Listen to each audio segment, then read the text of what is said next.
Is Joann Fabrics really gone forever? Welcome to Sewing Report Live. I'm Jen. On this channel, I cover what is going on in the world of sewing and crafts. And if you've been with me for a while, you know I've been covering what's going on with Joann Corporate for probably about 2 years now. And over the weekend, all of these stores are now officially closed. So here's an article from Better Homes and Gardens. There have been quite a few media reports about this, and I've also seen a lot of social media posts about going to Joann's on the last days, what people have been picking up, what's in the stores, and what kind of deals they've been getting. So yes, all of these stores were slated to close down at the end of May 2025, and it is now June. So that has happened. Joann's had over 800 stores in the United States, and the company filed for bankruptcy twice within 1 year. Obviously not great, and now the stores are no longer here. So we're going to be covering the latest with Joann's and a bit of a cryptic message they've left online. What's next, and like what happens, and what's going on with some of the other companies within this space. Okay, so here is what you see now on the Joann website. So kind of interesting, I'll put this full screen.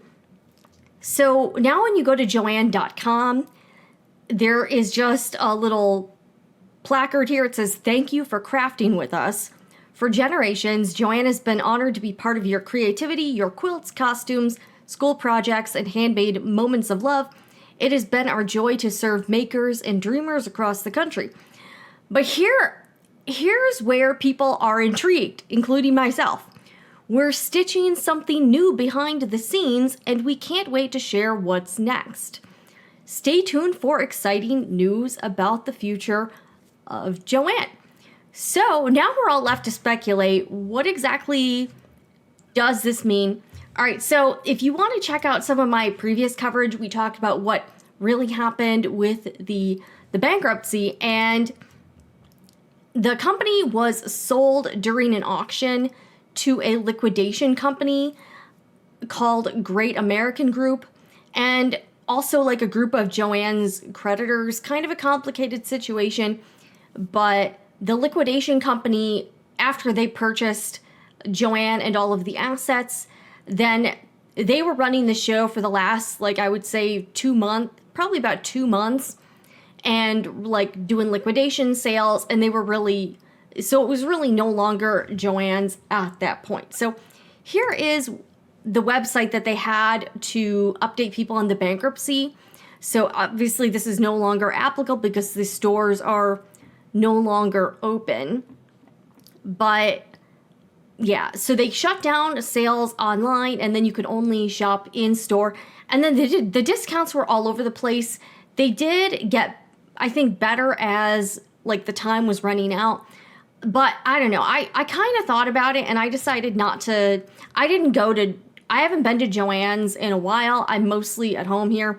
And I decided, like, there was really nothing I wanted or needed at Joann.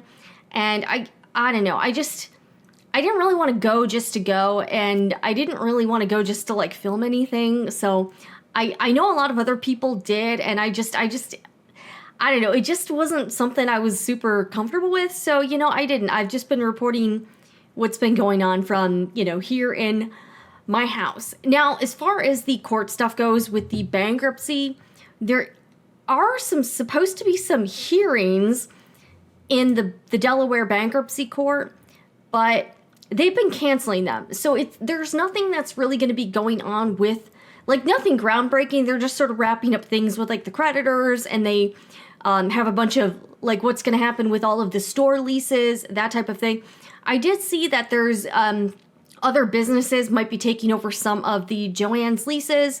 So there are supposed to be some omnibus hearings in June, and then another hearing in July. I'm going to monitor this and keep tabs on it, but they have canceled like a bunch of the previously scheduled hearings, and there really hasn't been a hearing since February. So it's been a little bit more than I thought. So really not a lot to report on the court stuff, but I'll keep an eye on the hearings, but I would not be at all surprised if those were also canceled, because that's been sort of the general, I'll just say the general trend, the general trend. Okay, so I want to ask you all, though, what do you think the cryptic message means on the website? Like, I have a theory. Let me know down in the comments what you think that means. And I'm also going to share what, like, my own speculation. Again, this is my opinion. This is not at all confirmed, but this is just sort of like if I had to guess. Also, keep it classy in the comments, guys. I do have some guidelines for commenting, so just, you know, be cool, be polite, be civil. So if I had to guess what's going to happen, so Joann's has a lot of, they do have some assets other than just the inventory and like the physical stuff. They have a lot of, the company actually does have quite a few digital assets, including like the trademark, the logos. Joann is a very recognizable brand. So they have, like, they're a legacy brand. So they do have, that does have value. I checked their social media accounts and they have well over 3 million social media followers across all platforms. Plus, they probably have millions and millions of emails and customer information and data that, you know, I know you're probably not going to like this, but they can sell that customer data to buyers that would also want that same information, like other brands in like the crafting, maybe the home niche. Because a lot of the people that do shop at Joann's would probably shop at places like, you know, TJ Maxx or Home Goods. I imagine the clientele probably is more heavily female, if I had to guess. So, like, that has value, and they can sell the customer data. You know, they can sell it multiple times. So they can sell it to whoever wants it. So that's also a good reminder that you should be careful who you provide your personal information to, like your phone number, your email address, because even if you provide it to one entity and you like and know them and trust them, that would not stop them from selling your data. Or if that entity was acquired by another entity, they might not honor that same agreement. So you might give your email, you might sign up for an email list and the person's like, oh, we'll never sell your data, and they might be able to make that promise, but if they're acquired by another company, like, are they really going to honor that as well? Like, who knows? So they can sell the customer data. They have a pretty sizable YouTube channel. Their Facebook page has close to 2 million followers. They have a TikTok account with like 89,000, and then they've got, I think they have over 800,000 Instagram followers. So all of those accounts have value, and those could be sold to somebody. They could break it up, or they could do it all to one person. They could also sell the name Joann. They could sell the trademark. They could sell the domain for the website. And so bringing us back to what I think might be going on with this message on the website, if I had to guess, I would guess that perhaps that means they've sold the domain Joann.com to someone else, and someone else could relaunch under the Joann website. Maybe they would sell something kind of similar. So that's what I think. I don't think if I had to guess, I wouldn't guess that we're probably not going to get physical stores again, but perhaps Joann.com might be acquired by another company in this space, or so that's what I would guess. I don't know who the buyer would be, but I can't imagine they wouldn't cash in on the intellectual property and the digital assets. Like, that just wouldn't make sense for them to not do that. So if I had to guess, that's kind of what I'm thinking. Oh, and by the way, just a quick plug. If you are looking for a new place to get fabric and sewing supplies, I am an Etsy shop seller. So you can check out my shop at sewingreport.etsy.com. And I sell sewing supplies, fabric. I do sell a limited amount of stuff I make myself, not too much. Just got in a bunch of magic pins. I am going to be adding some fabric bundles. I do ship within the continental United States. I think I have pretty fair prices. I also run pretty frequent sales on purchases of $60, $65 or more. So it kind of depends. Usually I kind of run that on and off, and I offer free shipping on orders of $35 or more. But if you are looking for an alternative, I do have some apparel fabric. I know a lot of people are interested in apparel fabric. I do have some of that. I do have quilting cotton, some beautiful selections of rayon I've been able to get, and I do have some really cute knit fabric, organic knit fabric, lots of notions, lots of, needles, thread. I might expand my thread selection as well. So I'll probably be trying to get your input in the near future on what you'd like to see in the shop. So check it out, sewingreport.etsy.com. This is personally run by me. I have no staff, no help. All of the orders are packed and shipped by yours truly. So if you are looking for an alternative, you can shop with me. I'm not as huge as Joann, but I'm also probably not going to be acquired by a private equity firm as well. So that's probably not going to happen. All right, we're also going to talk about a couple other different related topics, and this I found kind of interesting. So I have been, and I need to go to a Michaels store in the near future to see what's going on with their fabric selection. Okay, but all right, we got to check this out because now, all right, here is the Michaels website. And all right, so check it out. They've got like the tabs on the top menu here.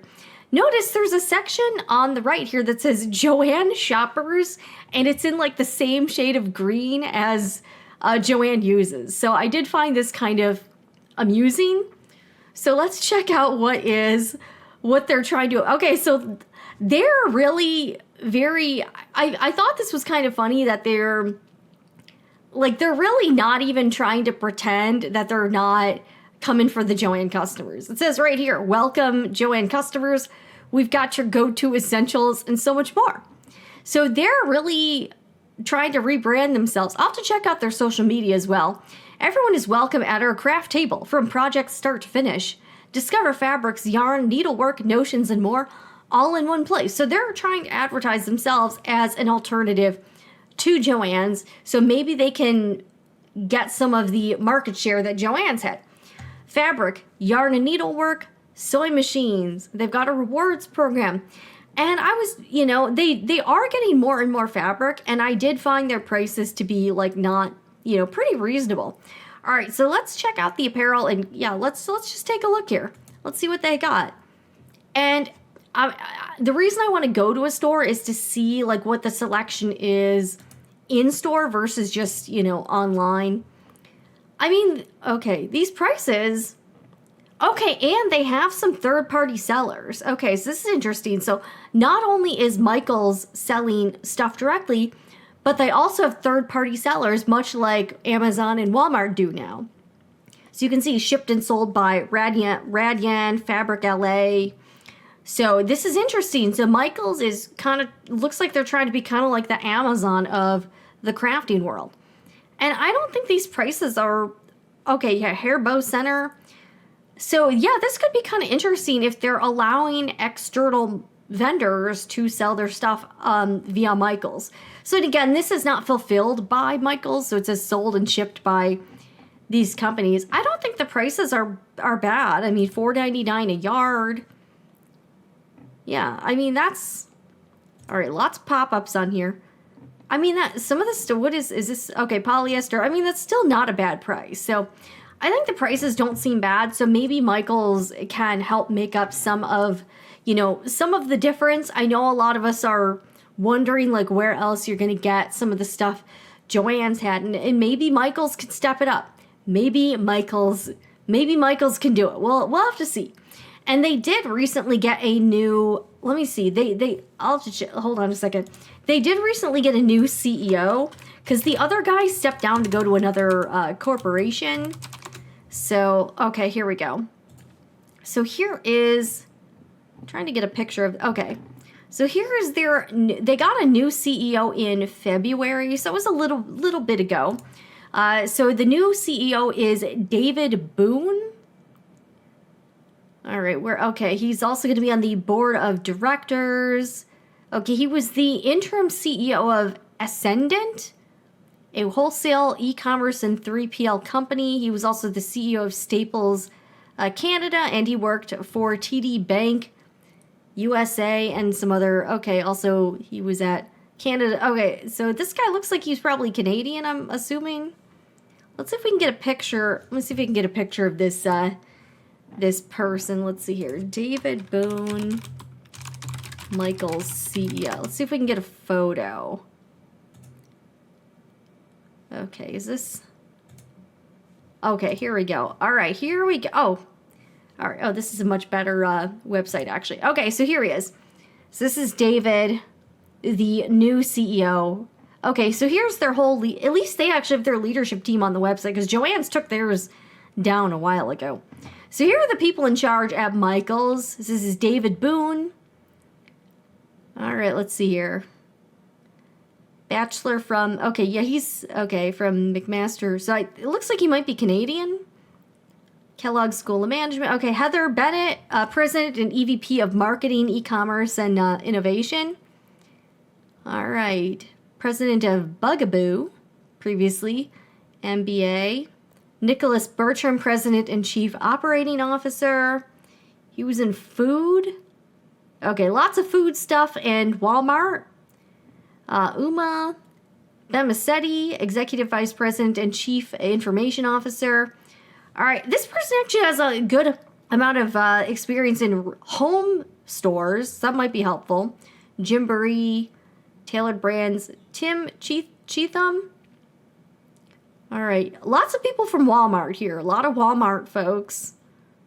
All right, Bryn, JCPenney. Okay, a lot of like retail, Target type stuff. All right, Derek. Okay, Ulta Beauty, Giant Eagle, grocery stores. So a lot of these people just have like a general retail background.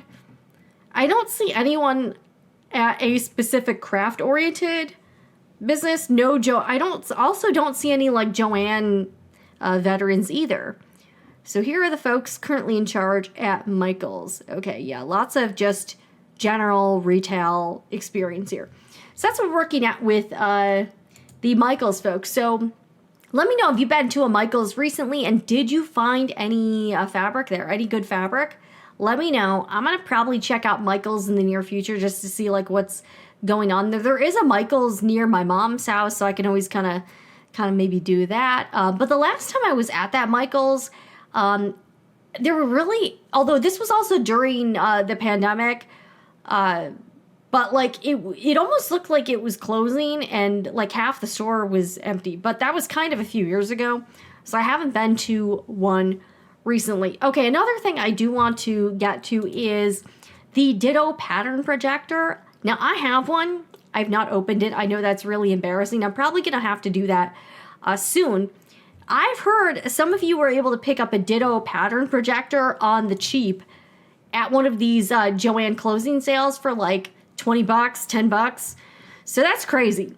So from what I understand, Ditto was some type of partnership between Joann's and Singer.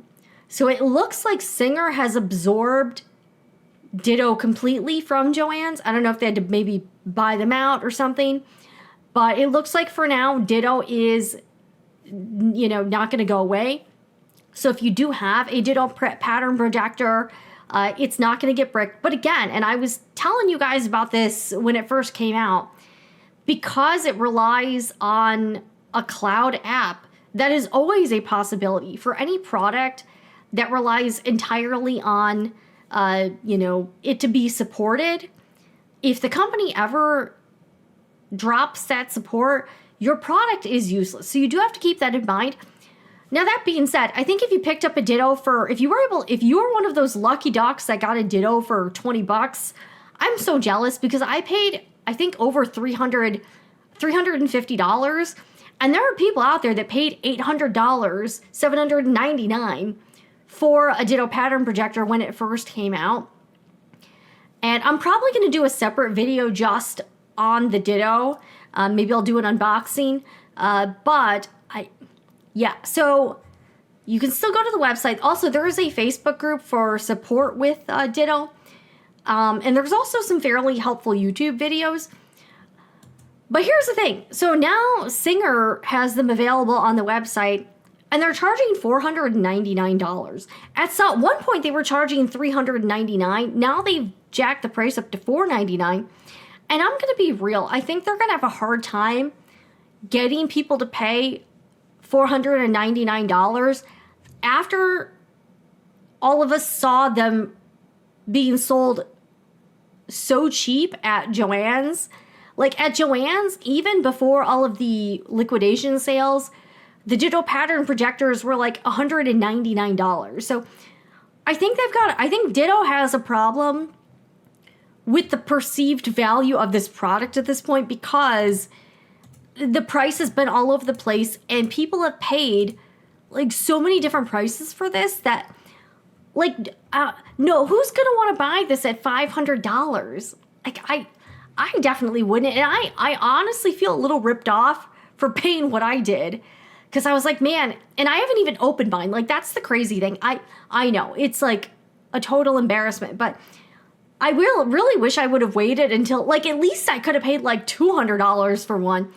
But just my opinion, I think people are going to feel like a chump if they have to pay $499.99 when they saw them being sold at Joann's for, $20. So what do you all think about that? And what do you think the prices should be for the Ditto pattern projector? Because just at this point, I don't see them getting a lot of takers at this current pricing. I think this is kind of nuts. At the very least, especially after Joann's was selling them for just ridiculously rock bottom prices. I've also seen them on eBay. Oh, by the way, if you do want one, I'm seeing them on resale sites for a lot less than this. So people are still making a profit on them, but they're, I've seen them on eBay for like $180, $200. But yeah, I even feel ripped off paying like $350. I can't imagine paying $500 for this now. After the prices have been so all over the place, they're going to have to figure that out. And we'll see what the support's going to be like for this product. They've also changed the subscription model on it. Like they've changed the pricing and the tiers and what you get for it.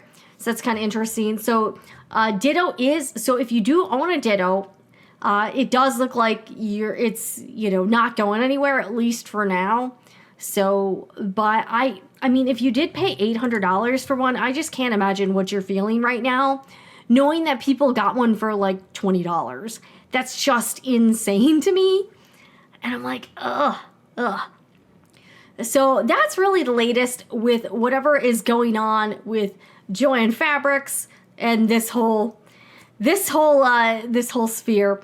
So I know it's been a little bit since I uploaded anything here, but I'll keep you posted if there's anything else going on. Also, if you have any other topics you'd like to see covered here, let me know. And I do read all the comments here at Sewing Report Live. I'm Jen, and I will see you again in the next one.